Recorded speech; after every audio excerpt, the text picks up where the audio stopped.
Chapter 1 The Living World. How wonderful is the living world! The wide range of living types is amazing.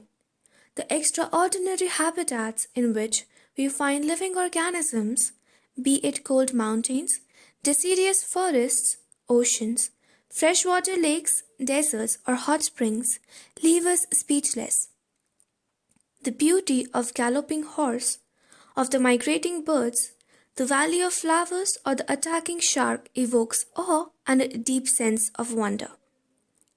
The ecological conflict and cooperation among members of a population and among populations of a community, or even the molecular traffic inside a cell, make us deeply reflect on what indeed is life. This question has two implicit questions within it.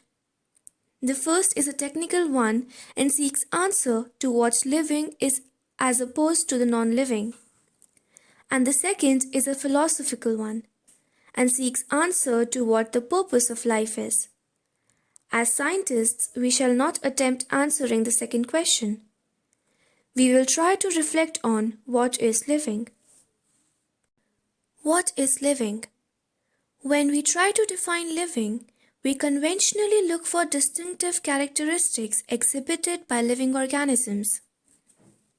Growth, reproduction, ability to sense environment, and mount a suitable response come to our mind immediately as unique features of living organisms. One can add a few more features like metabolism, ability to self-replicate, self-organize, interact, and emergence to this list. Let us try to understand each of these. All living organisms grow. Increase in mass and increase in number of individuals are twin characteristics of growth. A multicellular organism grows by cell division. In plants, this growth by cell division occurs continuously throughout their lifespan. In animals, this growth is seen only up to a certain age. However, cell division occurs in certain tissues to replace lost cells. Unicellular organisms grow by cell division. One can easily observe this in vitro cultures by simply counting the number of cells under the microscope. In majority of higher animals and plants, growth and reproduction are mutually exclusive events. One must remember that increase in body mass is considered as growth. Non-living objects also grow if we take increase in body mass as a criterion for growth. Mountains, boulders, and sand mounds do grow. However, this kind of growth exhibited by non-living objects is by accumulation of material on the surface. In living organisms, growth is from inside. Growth, therefore, cannot be taken as a defining property of the living organisms. Conditions under which it can be observed in all living organisms have to be explained, and then we understand that it is a characteristic of living systems. A dead organism does not grow. Reproduction, likewise, is a characteristic of living organisms.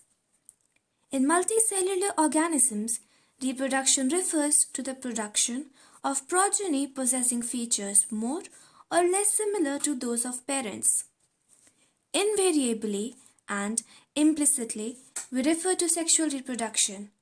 Organisms reproduce by asexual means also. Fungi multiply and spread easily due to the millions of asexual spores they produce. In lower organisms like yeast and hydra, we observe budding. In planaria, flatworms, we observe true regeneration. That is, a fragmented organism regenerates the lost part of its body and becomes a new organism. The fungi, the filamentous algae, the protonema of mosses all easily multiply by fragmentation. When it comes to unicellular organisms like bacteria, unicellular algae or amoeba, reproduction is synonymous with growth. That is, increase in number of cells, we have already defined growth as equivalent to increase in cell number or mass.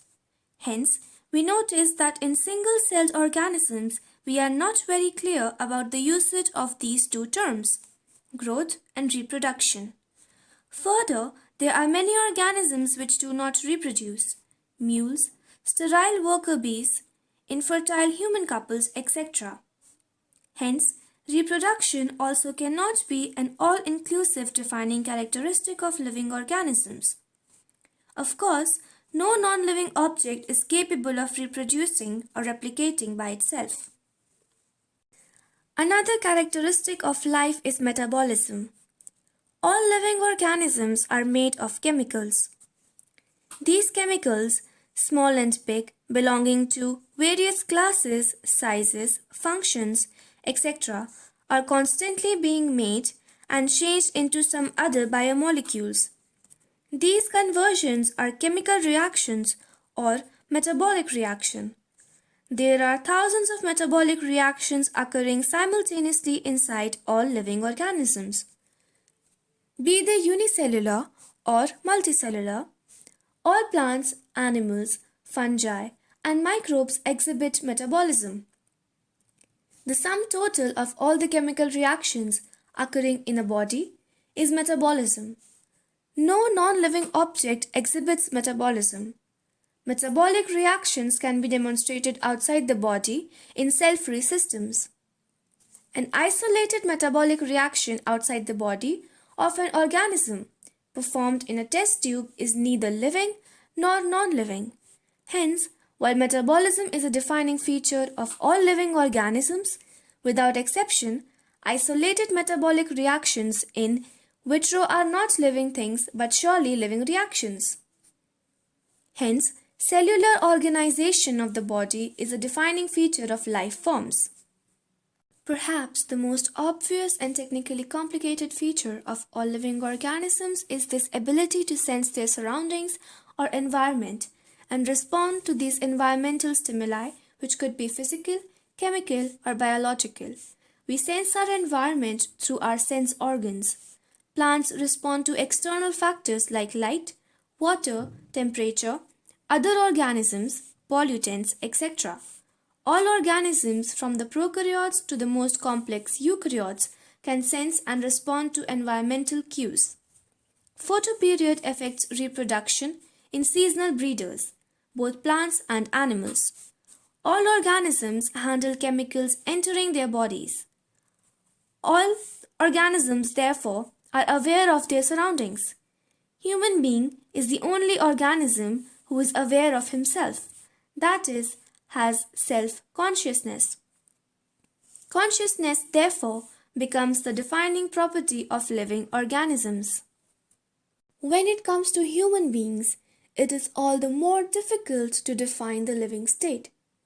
We observe patients lying in coma in hospitals virtually supported by machines, which replace heart and lungs.